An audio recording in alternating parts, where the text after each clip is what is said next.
একাত্তরের পর বন্ধুগণ ধৈর্য ধরতে হবে, সবুর করতে হবে, আল্লাহকে স্মরণ করতে হবে। আওয়ামী লীগ যে অন্যায়গুলি করেছে ভুলেও আমরা সেই অন্যায় যেন কেউ না করি। সবার চোখ ফাঁকি দেওয়া যাবে, কিন্তু আল্লাহর চোখ ফাঁকি দেওয়া যাবে না। মাথায় রাখবেন, আমরা মানুষের জন্য রাজনীতি করি। এই গণতান্ত্রিক আন্দোলন সফল করতে গিয়ে কত মানুষ মাসের পর মাস, বছরের পর বছর কারাগারে মানবেতর জীবন যাপন করেছে।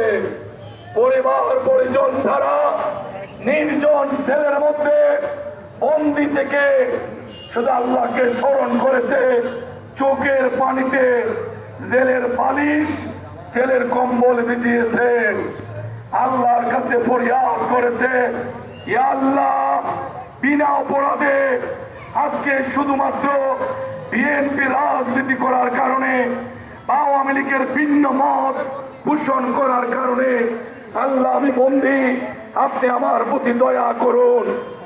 এই সমস্ত হাজারি আল্লাহ সহ্য করতে পারেননি, সেই জন্যই আওয়ামী লীগের ভরাডুবি হয়েছে। এই লস্করপুরের ওলিয়া উলিয়া অধ্যুষিত এই পবিত্র মাটি, এই মাটিকে আওয়ামী লীগ কলঙ্কিত করেছিল, এই মাটিকে আওয়ামী লীগ রক্তাক্ত করেছিল। এই রক্তের দাগ আওয়ামী লীগ কৌশলে আমাদের গায়ে 10 বছর পরে লাগানোর চেষ্টা করেছে। আমরা ক্ষতিগ্রস্ত হয়েছি, আল্লাহর কাছে চোখের পানি ফেলেছি, ফরিয়াদ করেছি। আজকে হাসিনা মুক্ত বাংলাদেশে লস্করপুরের মাটিকে যারা রক্তে ভিজিয়েছিলেন, ইনশাআল্লাহ বাংলাদেশের মাটিতে এর নিরপেক্ষ তদন্তের মধ্য দিয়ে এর বিচার অবশ্যই অবশ্যই হবে ইনশাআল্লাহ। এই মাটি বৈদ্যার বাজারের মাটিকে কারা কলঙ্কিত করেছিল? এখানে শিক্ষিত সমাজ, ছাত্র সমাজ, যুব সমাজ, আলেম ওলামারা উপস্থিত হয়েছেন।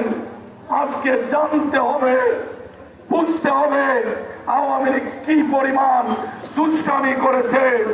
কিবরিয়া সাহেব সারা বাংলাদেশের মানুষের অহংকার, আমাদের সিলেটের অহংকার, আমাদের হবিগঞ্জের অহংকার।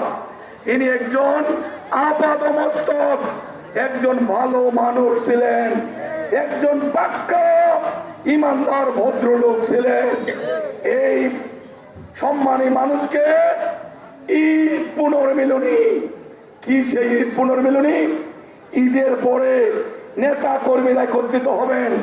এই রাস্তা মরহুম সাইফুর রহমান সাহেবের হাত ধরে এই রাস্তা হয়েছে, মোশাজানের ব্রিজ হয়েছে, একদম দুলিয়াখাল থেকে মিরপুর পর্যন্ত এই রাস্তা সাইফুর রহমান সাহেবের হাত ধরে খালেদা জিয়ার নির্দেশে এই রাস্তাটি হয়েছে। পুনর্মিলনী অনুষ্ঠান ঋষি আবু জাহিদ সাহেবের বাড়ি। ঋষি অনেক বড় বড় খেলার মাঠ, স্কুলের মাঠ আছে না নাই?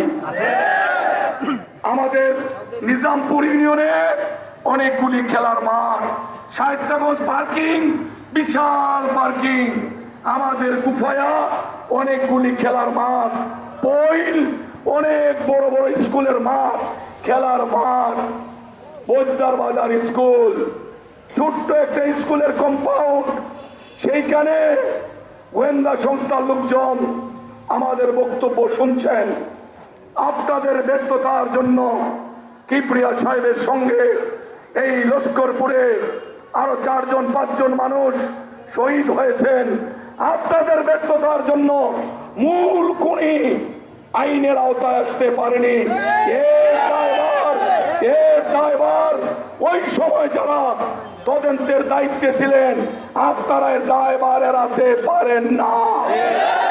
কিবরিয়া সাহেবকে এই বৈদ্যার বাজারে সেই দিন কারা সুকৌশলে নিয়ে এসেছিল এই বিষয়টি আপনাদের সর্বাগ্যে বাবার কথা ছিল।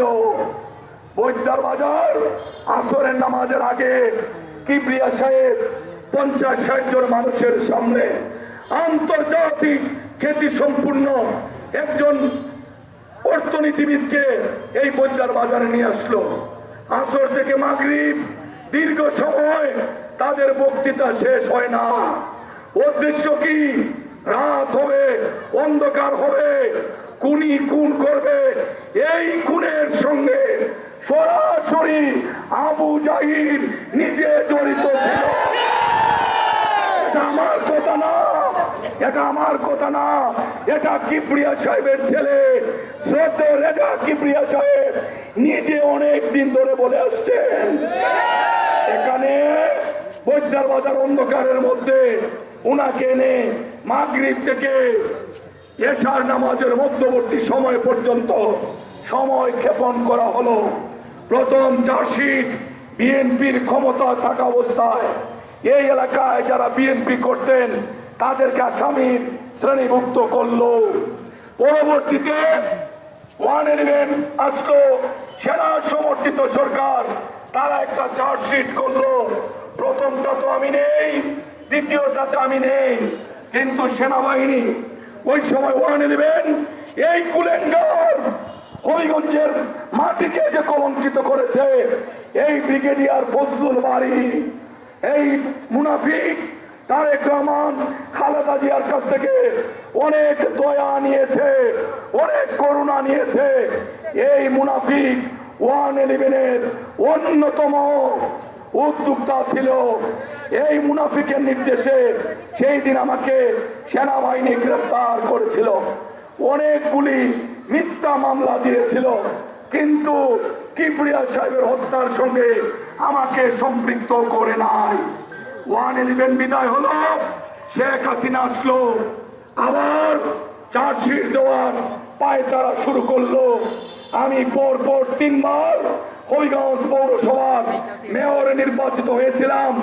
সর্বশেষ সিলেট কারাগার থেকে মেয়র নির্বাচিত হয়েছি। আবু জাহিল চিন্তা করলো জিকে গৌসকে থামাতে গেলে বড় কোনো মামলা ছাড়া তাকে জেলে আটকিয়ে রাখা যাবে না।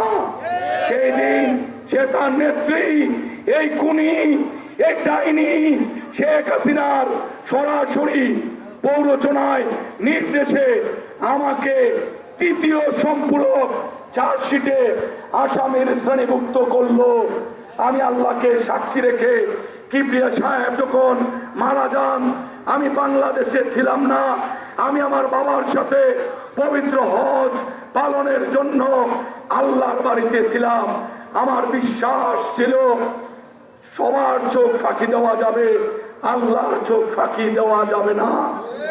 আমি নির্ভয়ে স্বেচ্ছায় 2014 সালের 28শে ডিসেম্বর হবিগঞ্জের কোর্টে আত্মসমর্পণ করলাম।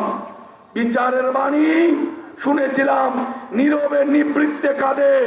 শেখ হাসিনার সময় বিচারের বাণী চিৎকার করে কেঁদেছে, শোনার কেউ ছিল না। একদিন 2 দিন নয়, মাসের পর মাস 739 দিন কিবরিয়া হত্যা মামলায় বাংলাদেশের বিভিন্ন কারাগারে আমাকে আটক করে রাখা হলো। শুধু তাই না, ঈদের দিন 18 জুলাই 2015 সাল সিলেট থেকে আমাকে হবিগঞ্জে একটি মামলায় সালাম দেওয়া হয়েছিল, হবিগঞ্জে জেলে পাঠিয়েছিল। এই আবু জাহিল সাহেব শায়েস্তাগঞ্জে লেঞ্জাপাড়ার এক খুনিকে উনি অর্থ দিয়ে ভাড়া করলেন, যেটার সাথে ওনার পিএস সুজিত এবং ওনার ড্রাইভার।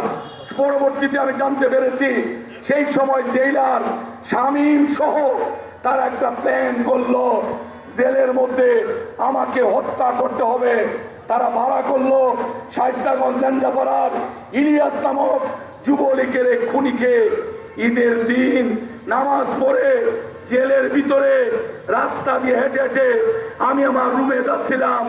ওই খুনি আবু জাহিলের অর্থে, আবু জাহিলের প্ররোচনায় তৎকালীন জেলার শামীম সহ এই যারা চক্রান্ত করেছিল, আমি হাঁটারত অবস্থায় আমার পিঠে চুরি বসিয়ে দিয়েছিল, নিশ্চয়ই আপনারা ভুলে যাননি। সবাই সেই দিন ভেবেছিল আমি হয়তো মারা গেছি। দীর্ঘ 11 ঘন্টা পরে আমাকে ঢাকা পিজি হাসপাতালে স্থানান্তর করা হলো। সেইখানে ঈদের রাত্রে কোনো ভালো ডাক্তার ছিল না। এক ভদ্রলোক, নাম তার ছিল নিপেন্দ্র, নেপালে তার বাড়ি। সে আমার জিজ্ঞাসা করলো যে আপনি বাঁচলেন কিভাবে? আমি বললাম সমস্যাটা কি হয়েছে? ইনি বলল যে জায়গায় আঘাত করা হয়েছে, যদি আধা ইঞ্চি ডানে অথবা বামে এই আঘাতটা হতো, স্পটে আপনি মারা যাইতেন। আপনার ফুসফুস ছিদ্র করার জন্য যে মেরেছে সে অত্যন্ত পরিপক্ক একজন খুনি, সে আপনাকে খুনের উদ্দেশ্যে আঘাত করেছিল।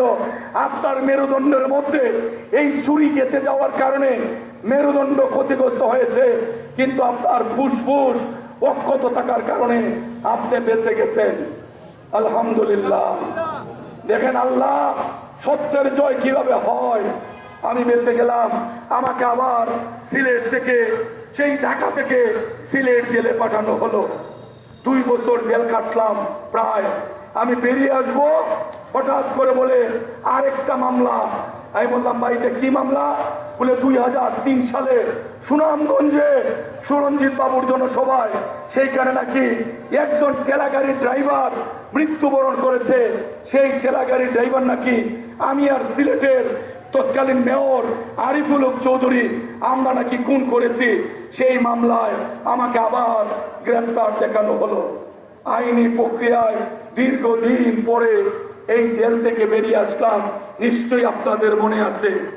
আজকে আপনাদেরকে আল্লাহকে সাক্ষী রেখে আপনাদের উদ্দেশ্যে বলছি, আমি জেল থেকে বেরিয়ে এসে সর্বপ্রথম আমি কাবা শরীফে গেলাম। এখানে অনেক হাজী সাহেব আছেন, অনেক আল্লাহওয়ালা মানুষ আছেন যারা কাবা শরীফ সম্পর্কে ধারণা আছে, যারা আল্লাহর ঘর তওয়াফ করেছেন, রাসূল পাক সাল্লাল্লাহু আলাইহি সাল্লামের রওজা শরীফ জিয়ারত করেছেন। কাবা শরীফ দরজা বেশ উঁচু। এখানে একটা ডোরসিল আছে দরজার নিচে, এটা দাঁড়ালে এতটুকু জায়গা পাওয়া যায় কাবা শরীফের দরজা ধরার জন্য। আমার যেহেতু কোনো সাক্ষী নেই, আমি মুসলমান, আমি আল্লাহ বিশ্বাস করি, রসুল বিশ্বাস করি, পরকাল বিশ্বাস করি। হাজার হাজার মানুষ কাবা শরীফ ধরতে পারি না, এদের সাথে শক্তিতে কুলিয়ে উঠতে পারি না। আল্লাহর সাহায্য চেয়েছি।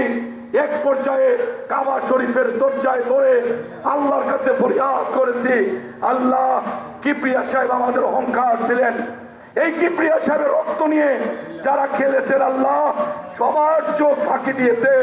আমি বিশ্বাস করি আপনার চোখ ফাঁকি দিতে পারবে না। আমি আল্লাহ, আমার কোনো সাক্ষী নেই। যেখানে বাবা আদম আলাইহিস সালাম থেকে শুরু করে শেষ নবী রাসূল পাক সাল্লাল্লাহু আলাইহি সাল্লাম পায়ে হেঁটে তওয়াফ করেছেন, আল্লাহ আমি সেই পবিত্র জায়গায় বসাছিলাম। আল্লাহ আপনি সাক্ষী। যদি কিবরিয়া সাহেবের হত্যার আগে অথবা পরে আমি বিন্দু মাত্র কিছু জেনে থাকি, আল্লাহ আপনি আমার 2টা চোখ বন্ধ করে দেন, নতুবা আল্লাহ আপনি আমাকে রক্ষা করেন। কাবা শরীফ ধরে কেঁদেছি আর চোখের পানিতে আল্লাহর ঘরে এই ওয়াল ভিজিয়েছি আর আল্লাহর কাছে ফরিয়াদ করেছি। 2017 সালের জানুয়ারি মাসের 4 তারিখ জামিনে মুক্ত হয়েছিলাম। 17, 18, 19, 20, 21, 22, 23, 24 এসে 5ই আগস্ট শেখ হাসিনার পতন হয়েছে। হাজার চেষ্টা করেছে আমাকে ফাঁসি দেওয়ার জন্য, রাখে আল্লাহ মারেকে আমার আল্লাহ বরদাস্ত করেননি বলে আবু জাহিল, আওয়ামী লীগ তাদের পড়া যৌবনে আমার বিরুদ্ধে কোন সাক্ষী সাবতে আমাকে সাজা দিতে পারে না। আজকে লস্করপুরের পবিত্র মাটিতে আমি আল্লাহকে স্মরণ করছি যে আল্লাহ পৃথিবী সৃষ্টি করেছেন। আমরা আজকে আল্লাহর কাছে দোয়া করব, আল্লাহ যেন কিবরিয়া সাহেব সহ এই পদ্মার বাজারে যারা নিহত হয়েছেন, কিবরিয়া সাহেবের ভাতিজা সহ যারা নিহত হয়েছেন, আল্লাহ যেন আল্লাহর কায়িক শক্তি দিয়ে, আল্লাহ যেন আল্লাহর কুদরতি শক্তি দিয়ে এই খুনিকে চিহ্নিত করার জন্য এই অন্তর্বর্তীকালীন সরকারের গোয়েন্দা সংস্থাদেরকে আল্লাহ তৌফিক দান করেন। সবাই দোয়া করব, এই খুনি সে যেই হোক, আল্লাহ যেন আল্লাহ ক্ষমতা দিয়ে, আল্লাহর গায়বী মদত দিয়ে আল্লাহ খুনিকে জনসম্মুখে প্রকাশ করেন। আমি জেল কেটেছি, আমার কোনো আক্ষেপ নেই। আমি মনে করি যে নিশ্চয়ই এই জেল কাটা আমার পরকালের নাজাতের উসিলা হবে ইনশাআল্লাহ। কারণ কিবরিয়া সাহেবের এই হত্যার আগে পরে আমি বিন্দু মাত্র কোন